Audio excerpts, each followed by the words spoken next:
अस्सलाम वालेकुम नाज़रीन, प्रोग्राम परदेस से देश तक में आपके साथ मैं हूं महरीन सब्तैन। नाज़रीन, हम अपने इस प्रोग्राम में कोशिश करते हैं कि परदेस में जो हमारे देश के लोग रहते हैं, बसते हैं, उनके जो मसाइल हैं उनको एड्रेस करें। अगर किसी किस्म की सूरत हाल में हम किसी काम उनके आ सकते हैं तो हम ज़रूर आएँ। आज हम एक ऐसे केस का जिक्र करेंगे जो शायद बहुत से लोगों को फेस करना पड़ता है, पैसों के लेन देन का मामला। और इस मामले में जो जिस तरह की लिखत पढ़त होती है और जिस तरह के टर्म्स एंड कंडीशंस तय होते हैं, जो चीज़ गिरवी रखवाई जाती है और वक्त पर पैसे ना देने की सूरत में जो चीज़ गिरवी रखवाई जाती है उसका क्या होता है। और कई दफ़ा पेमेंट कर देने के बावजूद, चूँकि आप बाहर बैठे हैं, शायद आप वो कानूनी कार्रवाई पूरी तरह से पूरी नहीं कर पाते, जिसकी वजह से सूरत हाल जो है वो थोड़ी गंभीर हो जाती है। तो उसका हल क्या हो सकता है, उसे हम कुछ एड्रेस करने की कोशिश करेंगे। आज जिस केस को हम एड्रेस कर रहे हैं वो शख्सियत, उनका नाम है मोहम्मद रियाज, ताल्लुक़ उनका पंजाब के ज़िला गुजरावाला से है। और इनका केस कुछ इस तरह से है कि इन्होंने कुछ अमाउंट जो है वो बोरो की किसी शख्स से, बल्कि इन्होंने भी नहीं, इनके भाई ने कुछ अमाउंट बोरो की और उसके बदले लिखवाया कि हम इससे डबल ऑलमोस्ट अमाउंट जो है वो 1 साल के अंदर वापस करेंगे। अब इनके तो वकौल इन्होंने वो अमाउंट वापस की, लेकिन उस शख्स ने तो लिखवाया पेपर के ऊपर, स्टैम्प पेपर पर, लेकिन जब इन्होंने वापस किए तो इन्होंने नहीं लिखवाया क्योंकि ये बाहर थे, इनके भाई यहाँ पर डीलिंग कर रहे थे। अब इसके बाद सूरत हाल कुछ ऐसी पैदा हुई कि इनकी कुछ ज़मीन है जो ये बताते हैं 21 कनाल ज़मीन है, जिस पर उन्होंने कब्ज़ा कर लिया और वो इस बात से इनकारी हैं कि हमें तो कोई अमाउंट नहीं मिली है। अब ये वो तफसीलात है जो हमें रिसीव हो रही हैं। हम यकीनन इसकी डिटेल्स भी जानने की कोशिश करते हैं। हमारे साथ मोहम्मद रियाज जो है मुतासरा शख्स अल्फ्रेड से मौजूद, हमारे साथ मोहम्मद असलम नुमाइंदा गुजरावाला मौजूद हैं और इस वक्त अदील असगर माहिर कानून हमारे साथ स्टूडियोज़ में मौजूद हैं, जो हमें गाइड करेंगे कि इस तरह की सिचुएशंस में किस तरह से डीलिंग होती है, क्या क्या कुछ होता है, फरीकैन जो है उन्हें मामले को निपटने के लिए क्या क्या कुछ करना पड़ता है, किन मराहिल से गुजरना पड़ता है। सबसे पहले तो मोहम्मद असलम आपकी तरफ से आ जाते हैं और ज़रा इस मामले को थोड़ा हमें समझा दें कि सिचुएशन एग्जैक्टली है क्या, दोनों साइड की स्टोरी आप ज़रा अगर हमें बता सकें। देखो मैडम, इस तरह जो गांव के इलाके गुजरांवाला भी जो है, इसके साथ भी बहुत ज़्यादा जो देहाती गांव में अमूमन इस तरह होता है कि जब किसी से पैसे लिए जाते हैं उधार, तो उसके लिए कोई ना कोई चीज़ जो है गिरवी रखी जाती है। तो बाद कास्त में उसमें लिखत पढ़त कर लेते हैं, लेकिन बाद कात एक दूसरे पर इंसान बहुत ज़्यादा होता है। गाँव में अमूमन लोग जो है एक दूसरे पर इतमाद भी बहुत ज़्यादा करते हैं और लिखत पढ़त जो है नहीं होती।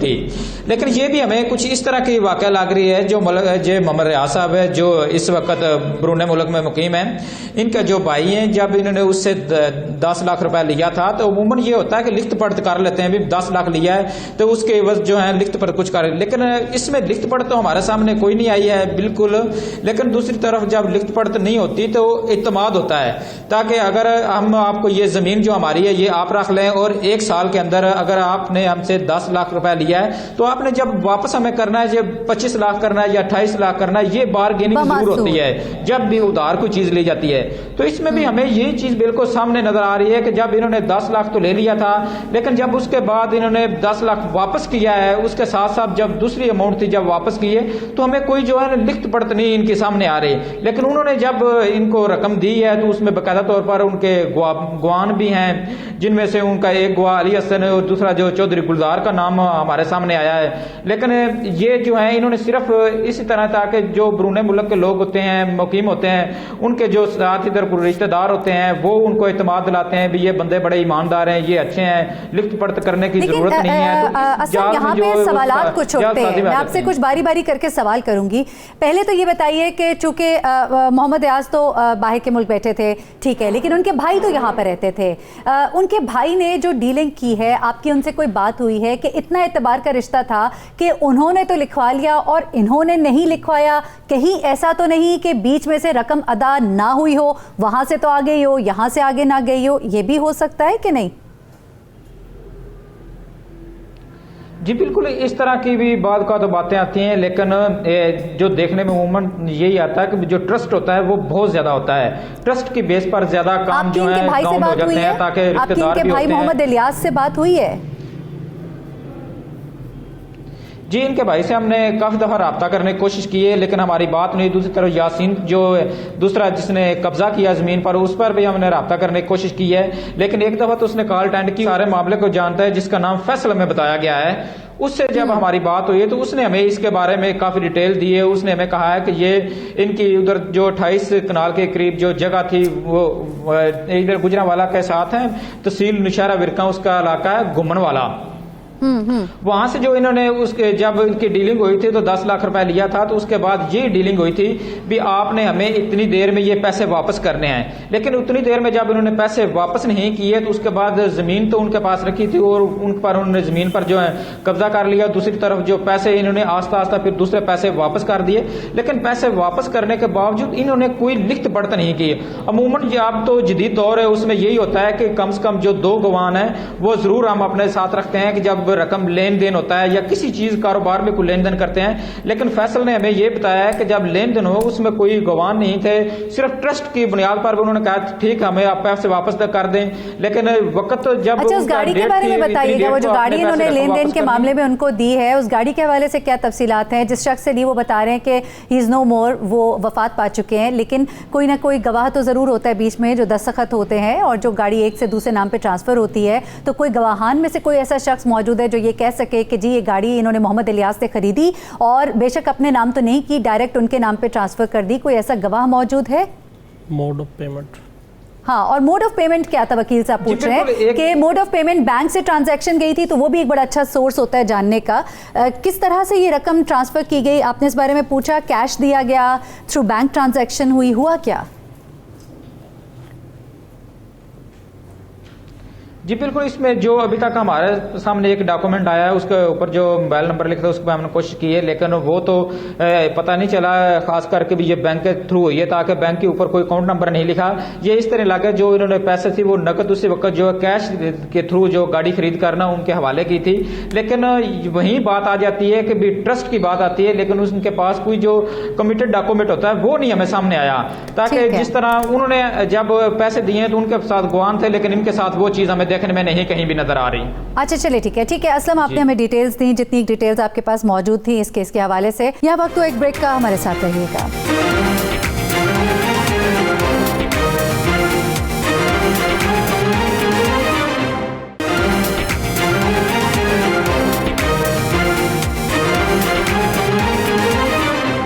ब्रेक के बाद खुशामदीद। अदिल साहब, पहले आप बताइएगा कि क्या सिचुएशन आपको दिखाई दे रही है क्या मामला?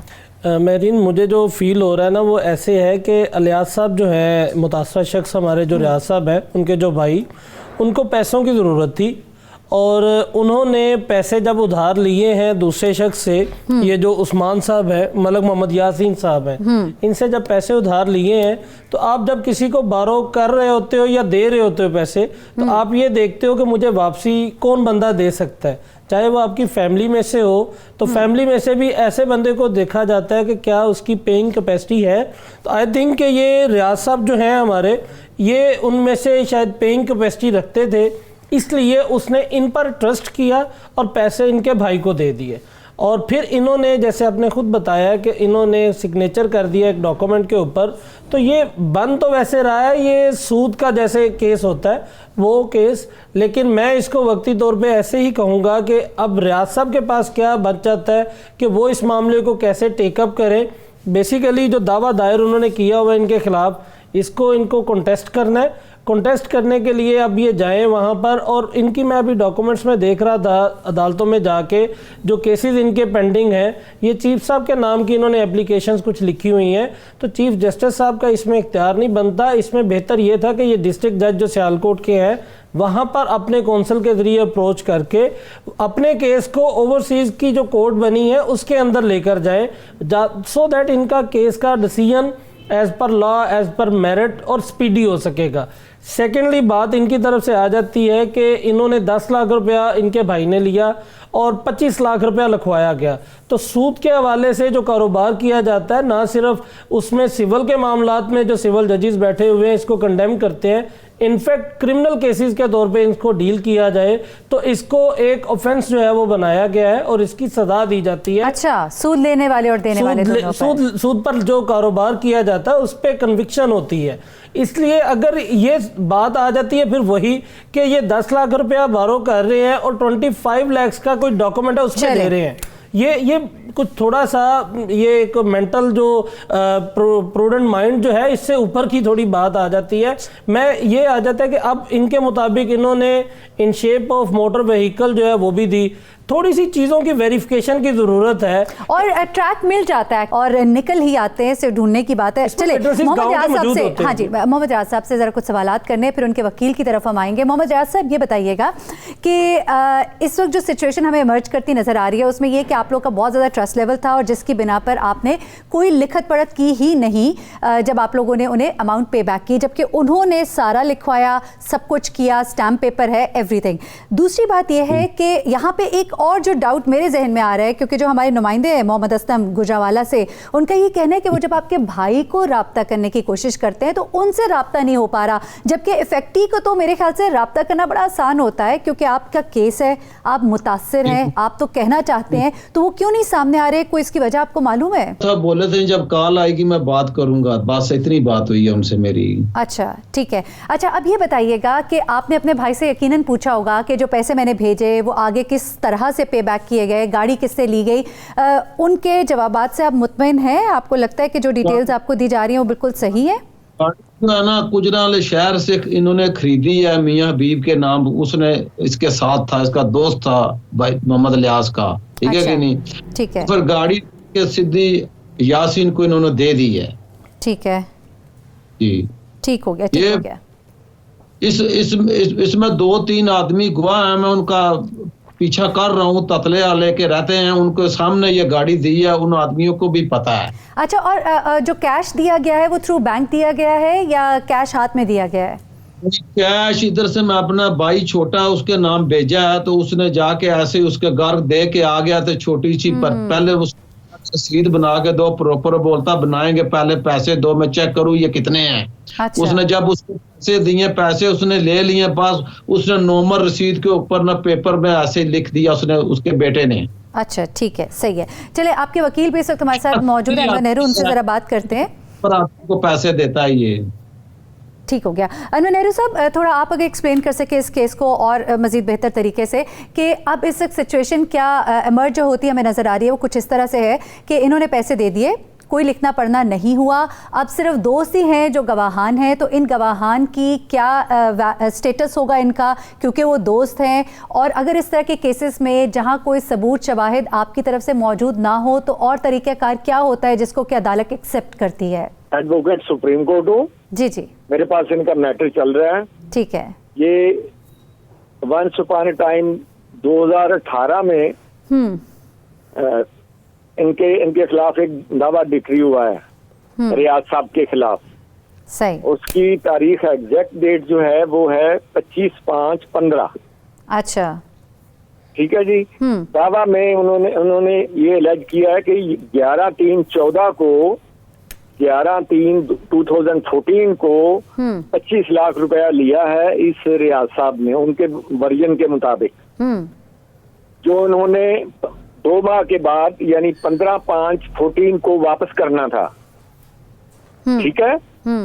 वो और साथ कंडीशन ये थी, करारनामा में जो लिखी हुई है, जो लिखी पड़ी बात है, उसमें कहा गया था कि अगर मैं वापस ना कर पाया तो मेरी जो प्रॉपर्टी है 21 कनाल 1 मरला है, मौजिया गुमनवाला डिस्ट्रिक्ट गुजरांवाला में, ये मैं रजिस्ट्री करवा दूंगा। ये उनके पास तहरीर थी। अच्छा, इस एग्रीमेंट पे उन्होंने सिविल सूट कर दिया, जो 25/5/15 को रियाज के खिलाफ डिग्री हुआ। ठीक है। रियाज चूंकि बिरूने मुल्क था, उसकी प्रॉपर सर्विस नहीं हो पाई, तो जब इसको पता चला डिग्री होने का अपने भतीजे फैसल से या अपने भाई फैसल से, फैसल कोई रिलेटिव है इसका, तो उसने दरखास्त फॉर कैंसलेशन ऑफ डिग्री जो थी वो दायर कर दी है, जो ज़ेरे समात है इस वक्त शमाना हबीब मुगल साहिबा की अदालत में। ठीक हो गया। ठीक है, तो क्या ये डिक्री टूटनी चाहिए, सेटिसाइड होनी चाहिए या नहीं है? उसमें आइंदा पेशी जो है 9/2/2019 मुकर्रर है। एक हिस्सा तो ये हो गया जी। एक लिटिगेशन जो सिविल जज के पास चल रही है, इसी मैटर को दूसरा फरीक ऊपर लेकर गया है। निगरानी चल रही है इस वक्त, अबू बकर सदीक साहब हैं फाजल एडिशनल डिस्ट्रिक्ट जज।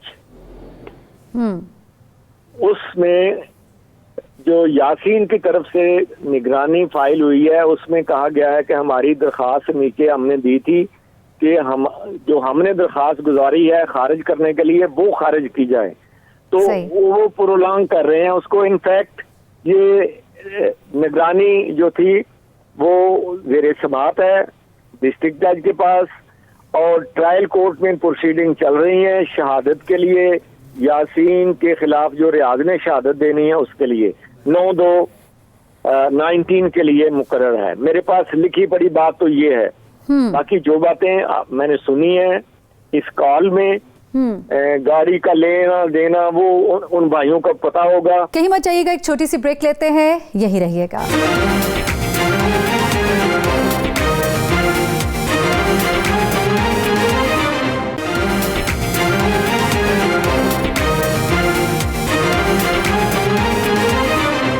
Welcome back. अच्छा अनवर साहब, ये बताइएगा कि ये तो चले हमें मामला समझ आ गया। अब ये बताइए कि इस तरह के केस में जहां हमें लग रहा है कि इनके पास गवाह नहीं है इस हवाले से कि कोई पेमेंट की गई है, तो फिर चूंकि आपने इनका केस टेकअप किया हुआ है, तो आपके पास फर्दर क्या है, आप क्या कर सकते हैं इस तरह की सूरत हाल में?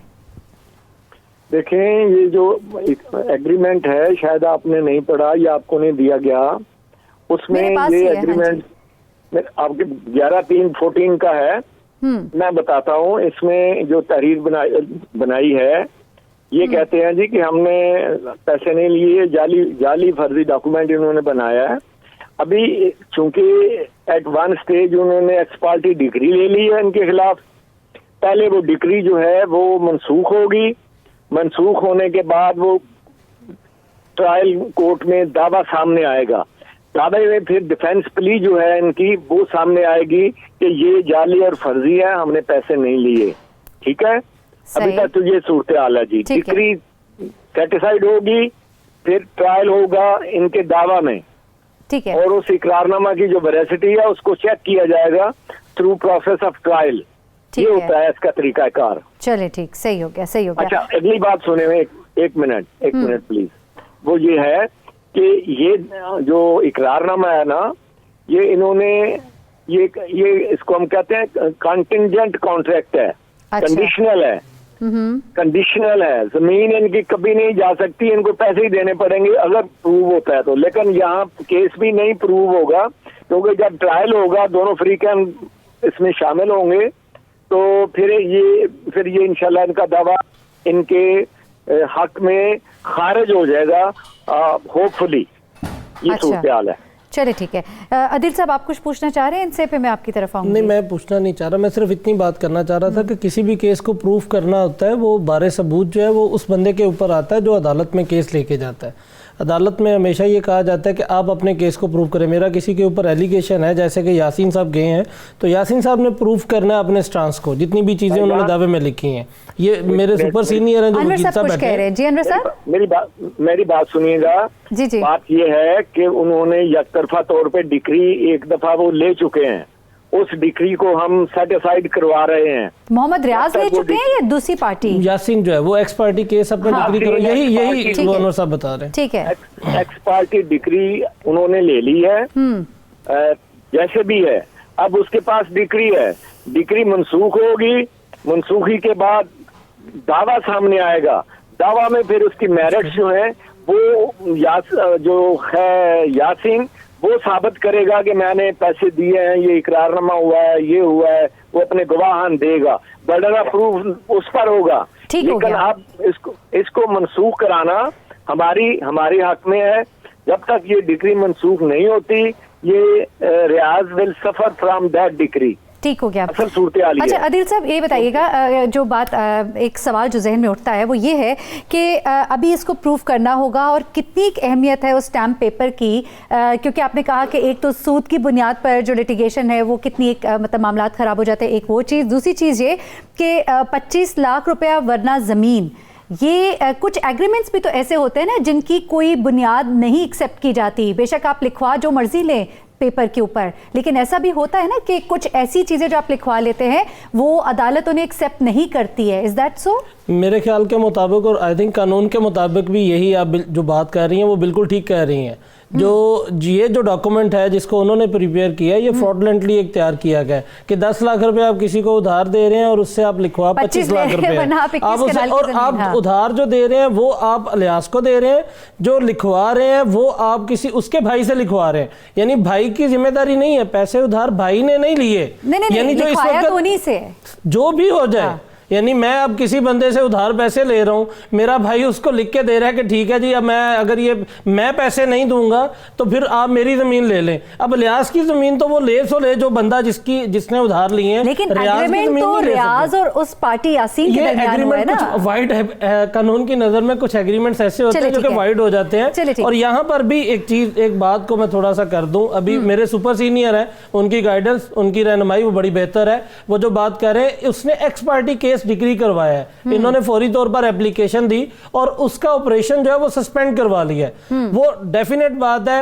हजारों केसेस ऐसे होते हैं कि कानून में ये है कि आपने तमाम केसेस का फैसला टेक्निकलिटीज पर नहीं करना बल्कि उनके अपने जो एक्चुअल फैक्ट्स है उनको देखते हुए करना और कानून के मुताबिक करना है। तो वो डेफिनेटली ये जो बार आएगा, जो बर्डन होगा, ये यासीन के ऊपर होगा।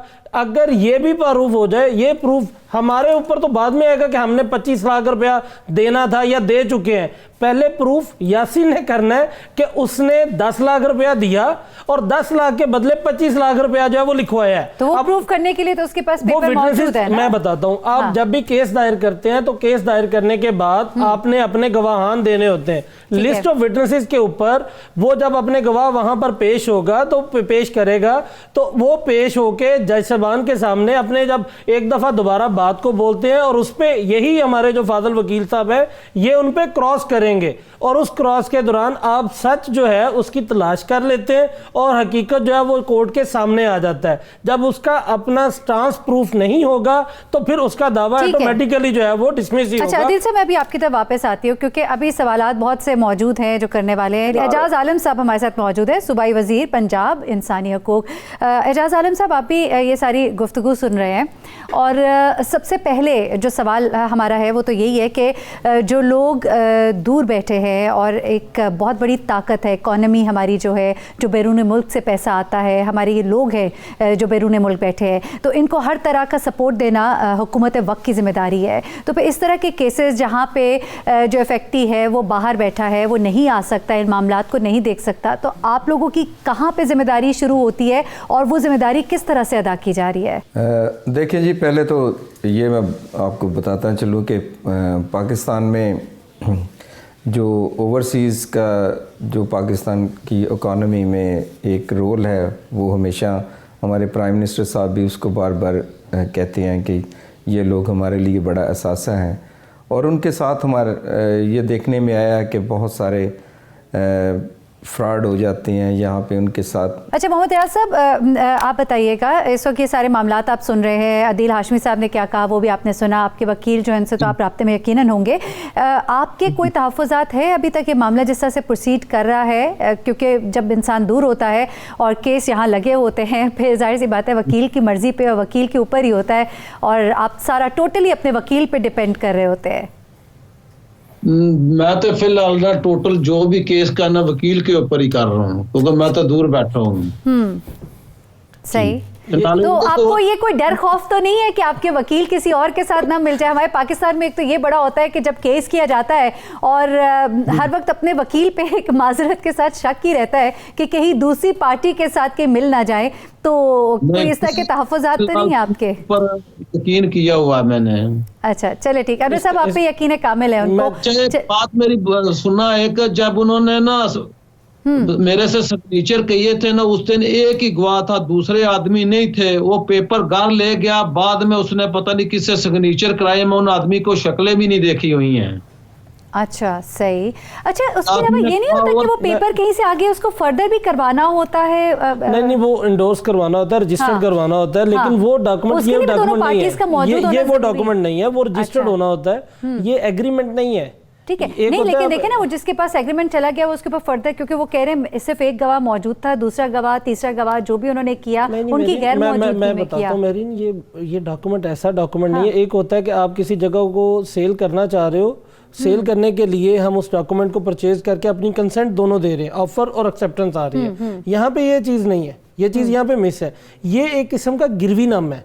अच्छा, कि ये मैं गिरवी रख रहा हूँ, अगर मैंने ये जगह 10 लाख के बदले, क्या लीगल स्टेटस क्या होता है ये गिरवी रखने वाले जो मामलात होते जितनी हैं? पेमेंट होती है वो दे दे, हम प्रूव कर दे। अच्छा, even they are not bound to give 25 lakh, वो 10 ही वापस ये करते हैं। दरखास्त देते, ये पर्चा दर्ज करवाने की दरखास्त। अच्छा, ये नहीं कि वो 10 ही वापस ये करते हैं। आज दें दरखास्त, आज दें दरखास्त कि मैंने 25 लाख रुपया भी दे दिया हुआ है इसको, 15 लाख रुपया, 18 lakh something in shape of vehicle दे दिया है, और 10 लाख रुपया इन शेप ऑफ ये दे आपको दिया। ऐसे लगता है कि ये केस काफी स्ट्रांग है इनकी साइड से? ठीक है ना? और अभी भी अगर ये सिर्फ 10 लाख ही वापस कर दें, अगर अभी भी ये कर चुके, ये इसको सिर्फ प्रूव कर दें, नहीं है तो ये हो जाएगा प्रूफ। ये कैसे होगा कि ये 18 लाख, क्योंकि ये कह रहे हैं ना कि अब गाड़ी लेके डायरेक्ट ट्रांसफर कर दी, तो कुछ मामलात होते हैं, चलो अगर नहीं प्रूव कर पाते, आपकी मोड ऑफ पेमेंट जो है, सिर्फ ये इतना साबित करें कि इन्होंने उस दौर में पेमेंट भेजी है और उस टाइम पे भेजी है, सही ये इतना प्रूव करने के मैंने पेमेंट भेजी है, तो इनकी पेमेंट का भिजवा देना ही आई थिंक काफी है। यह वक्त तो एक ब्रेक का, हमारे साथ रहिएगा।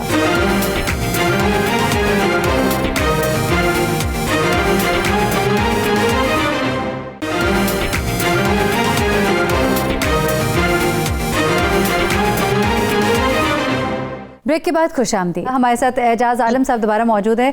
एजाज आलम साहब, आपसे एक सवाल किया था, ये जो ओवरसीज़ पाकिस्तानी है और एक बड़ा एसेट है हमारा, क्या एक कोशिशें हुकूमत वक्त की तरफ से की जा रही है इनको इस तरह के कानूनी मामलात में किसी भी किस्म का तहफ़्फ़ुज़ देने के लिए, ख़ासतौर पर व्हेन दे नॉट है, तो उनके मामलात को कोई ठीक से एड्रेस कर सके, या जिस तरह उनके यहाँ पे वकील है उनके साथ जो कोऑर्डिनेशन एक्टिविटीज़ हैं उनको कोऑर्डिनेट कर सके? What would you say about it? जी देखें, पंजाब में भी जो पंजाब ओवरसीज़ का एक अदारा बना हुआ है, जिसमें उसका काम ही ये है कि जितने ओवरसीज़ के लोग जो वहाँ पे हैं उनकी मसाइल की, जो भी मसाइल हों उनको हल करना। तो मैं तो इन्हें ज़ाती तौर पर कहता हूँ कि एक तो ये हमारा नंबर भी ले लें और हमारे साथ रब्ता भी कर लें उनके साथ। दूसरी बात यह है कि जो जिस तरह ये मैंने लंबी चौड़ी देखी है कि इनके केसेस अदालतों में गए हुए हैं, और ये दोनों वकला हजरात भी जो बात कर रहे हैं, तो मैं तो समझता हूँ कि ये एक्चुअली ओवरसीज़ के लोग बड़े मासूम लोग होते हैं। इनके साथ हमेशा ही मैंने तो बहुत सारे, जब से मैं आया हूँ मैंने केसेस में देखा है कि इनके साथ बहुत ज़्यादा ज़्यादतियाँ हो रही हैं। तो कुछ हमारे जो लीगल रिफॉर्म की भी ज़रूरत है कि कम से कम इन लोगों को फौरी जो है, स्पीडी जो है इंसाफ मिले, ताकि ये अब यहाँ आपको पता है कि यहाँ पे अदालतों में अब ये लोग उधर होते हैं, यहाँ पे तरीक़ों पे तरीक़ें, तो यहाँ कोई इनके केस की लुक आफ्टर भी नहीं सही तरीके से हो रही होती। तो इस तरह ये देखें बहुत ज़्यादा ख़राबियाँ हैं, लेकिन इंशाल्लाह ये कोशिश हो रही है कि ख़ास तौर पर इनके लिए जो ओवरसीज़ के हमारे लोग हैं इनके लिए आसानियाँ पैदा की जा सकें, और इनके साथ इस किस्म के जो इस केस में पर्टिकुलरली एजाज आलम साहब आप क्या कहना चाहेंगे? अगर कोई असिस्टेंस इनको देनी हो तो एक तो आपने कहा इनको नंबर दे दें, ये रब्ता कर ले, किस तरह की इनको कोई लीगल असिस्टेंस भी, और would that B free of cost, या फिर क्या होगा इनके लिए? जो कोई आपके यहाँ से कोई वकील इनको कर दिया जाएगा जो इनके वकील के साथ कोऑर्डिनेट करेगा, और व्हाट? जो हमारे पंजाब के चेयरमैन है ओवरसीज़ के, वसीम रामे साहब, वो उनका ऑफिस है यहाँ पे, वो इन चीज़ों को ही देखते हैं कि जो ओवरसीज़ के लोगों के मसाइल हैं उनके पास पूरी लीगल टीम भी है सारा, वो तो वो सारी चीज़ों को देखते हैं। तो अगर ये मेरे साथ कोऑर्डिनेट कर लें या मेरे साथ राब्ते में रहे तो मैं इनको उनके साथ मिलवा सकता हूँ। चले ठीक। और इनके मामलात सर आज हम इस इशू को इसलिए भी एड्रेस कर रहे हैं क्योंकि ये एक ऐसा इशू है जो बहुत से लोगों का मामला है, खासतौर पे जो लोग बाहर जाते हैं और उस वक्त उनके पास इतनी अमाउंट नहीं होती, वो इन्हीं वादों और इन्हीं वईद के ऊपर चले जाते हैं कि चलो ये रख लो, ये रहन रख दिया, और फिर इस तरह के मामला जो है वो जब ख़राब हो जाते हैं तो क्या करना चाहिए। एजाज आलम साहब, एक और इशू भी है जिस पर रियाज साहब ने कहा कि मुझे थ्रेट भी किया जा रहा है, बेशक वहाँ बैठे हैं लेकिन डेफिनेटली इनके फैमिली के लोग जो यहाँ पे मौजूद हैं, तो इस तरह के मामले में किस तरह से इसको देखा जा सकता है? देखें बिल्कुल ऐसी है। देखें ये जो इनको अगर थ्रेट किया जा रहा है तो ये जिस भी ज़िला में है, मुझे तो नहीं पता कि ये कहाँ रहते हैं, तो ज़िला गुजरांवाला से इनका ताल्लुक है। ये हमारे साथ राब्ते, हाँ जी, गुजरांवाला से। वहाँ हम DIG को कह सकते हैं, DPO को जो वहाँ पे लॉ एंड ऑर्डर को मेंटेन रखते हैं। तो इंशाल्लाह ऐसी बात नहीं है कि इनके साथ किसी किस्म की ज़्यादती हो। चलिए ठीक है, सही। आप कुछ कहना चाह रहे हैं? मैं दो बातों का जवाब देना चाहता हूँ। एक हमारे जो मिनिस्टर साहब हैं, मैं इनको एक बात बता दूं कि 2014 के अंदर ओवरसीज़ पाकिस्तानी कमीशन का जो एक्ट है वो पास हुआ है, और उसके पास होने के बाद से इनके लिए सेपरेट कोर्ट्स जो हैं वो इस वक्त काम कर रही हैं, जहाँ पर इनके तमाम के जो केसेस हैं वो ऑन रेगुलर बेसिस जो है वो रन किए जा रहे हैं, और उनका फ़ैसला जैसे आम को जो केसेस हैं उनका फ़ैसला जो अगर 6 महीने या साल में होना होता है, तो इनका फ़ैसला जो है वो विदिन मंथ और 2 मंथ्स जो है वो जितना मिनिमम टाइम आप कह सकते हैं वो हो जाता है। एक आपकी बात का मैंने जवाब देना महरीन, वो बात ये थी कि वकला से खाली लोग नहीं डरते, और भी यहाँ पे बड़ी दुनिया है, उसमें बड़े हमारे पॉलिटिशियंस भी आ जाते हैं, हमारे इनफैक्ट मीडिया से रिलेटेड लोग भी आ जाते हैं, वकला को भी कहा जाता है, लेकिन हमारे ऊपर उनका ट्रस्ट जो है वो चल रहा होता है।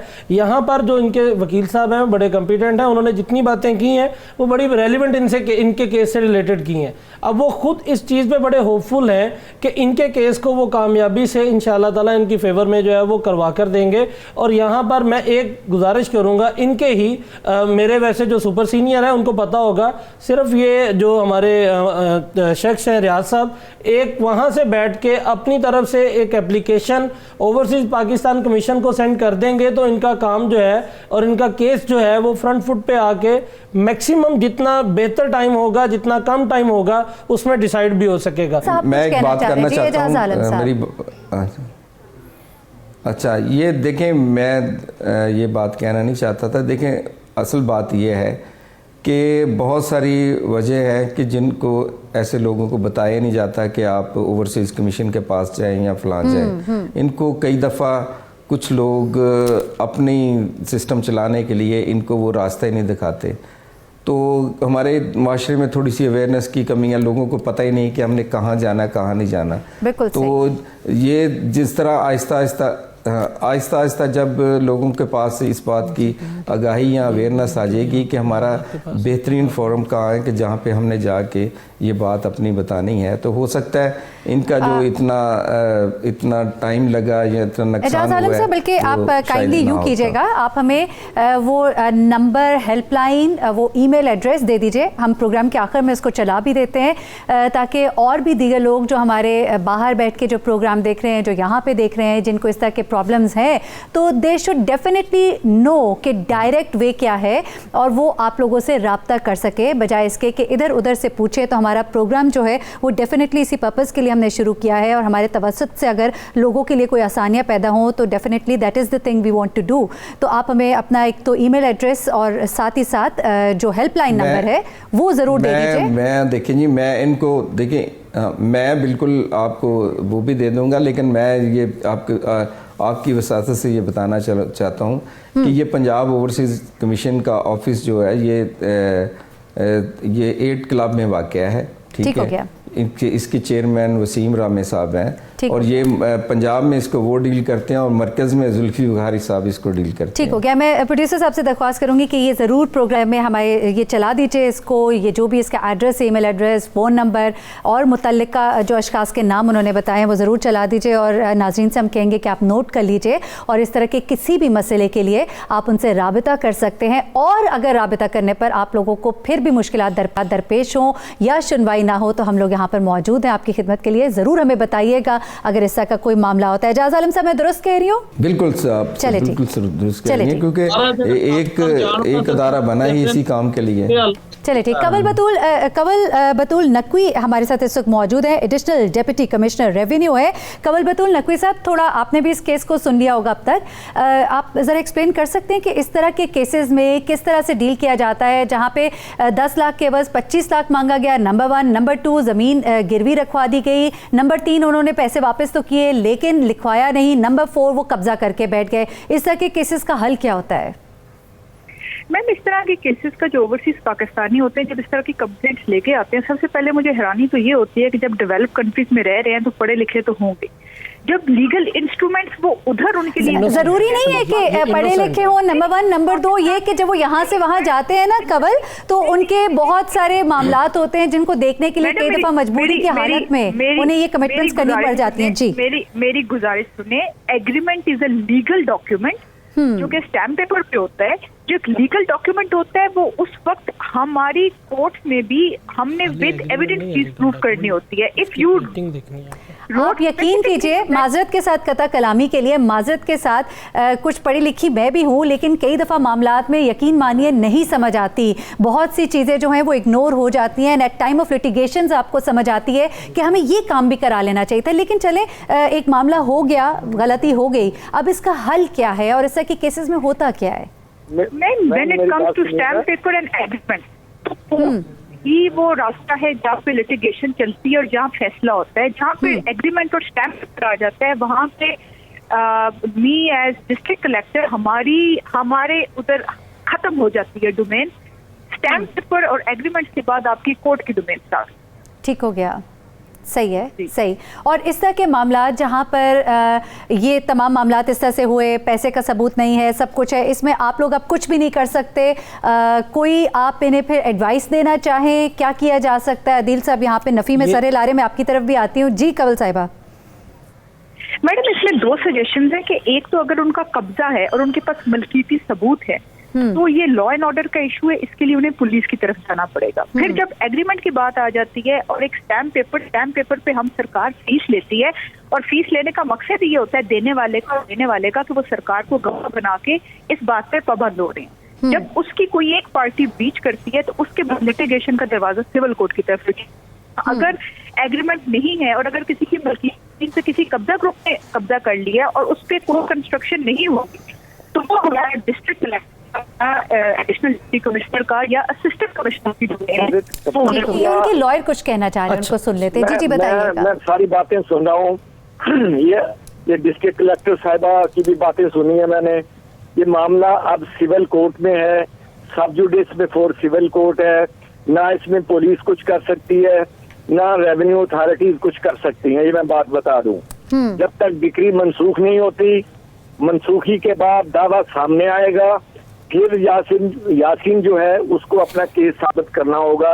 अभी ये जो मर्जी कर लें, इनके पास बेस्ट रेमेडी ये है कि एक्सपीडिशियस ट्रायल के लिए कोशिश करें। वो सुप्रीम कोर्ट ऑफ पाकिस्तान से रुजू करें, उधर उनको दरखास्त दें कि हमारा ट्रायल जो है एक्सपीडिशियस हो और ताकि इसका जल्दी फैसला हो जाए। ये रेमेडी है इनके पास। ना इसमें कोई एग्जेक्टिव अथॉरिटीज कर सकती हैं, मामला सिविल कोर्ट के पास है, वहां पे एविडेंस पे फैसला होना है।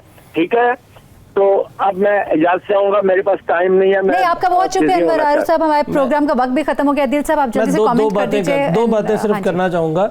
एक तो मैं इनसे रिक्वेस्ट करूंगा कि हमारे चीफ जस्टिस साहब के पास जाने की जरूरत नहीं है, ये डिस्ट्रिक्ट जज साहब के पास जाएं और जाके बता दें कि मैं ओवरसीज पाकिस्तानी हूँ और इनका केस जो है वो वैसे ही डायरेक्शन हो जाएगी। डेफिनेटली एजाज आलम साहब ने भी उनको एक फॉरम बताया है और टेलीविजन स्क्रीन पर अभी आप देख भी सकेंगे, वो ईमेल एड्रेस, वो फोन नंबर, उनको मैंने लेटर भी दिया लिख के सारा कुछ। क्योंकि प्रोग्राम का वक्त खत्म हो गया है, माजरत के साथ आपकी पहुंच गई है। इंशाल्लाह हम कोशिश करेंगे कि ये मामला जो है, ये जो सही फोरम है वहां तक भी जाए और आपका मामला जब वो हल होए, और यकीनन हमारे और पाकिस्तानी बहन भाई जो बैरून मुल्क बैठे हैं उनके इस तरह के मामलात हैं तो उनको भी डेफिनेटली रहनुमाई मिली होगी हमारे आज के प्रोग्राम से। इसके साथ ही मुझे महरीन सप्तैन को इजाज़त दीजिएगा। परदेश से देश तक में अब तक के लिए इतना ही। इंशाल्लाह अगले हफ्ते फिर आपसे मुलाकात होगी। अपना बहुत ख्याल रखिएगा, अपने तमाम मेहमानों का शुक्रिया अदा करेंगे। अल्लाह हाफ़िज़।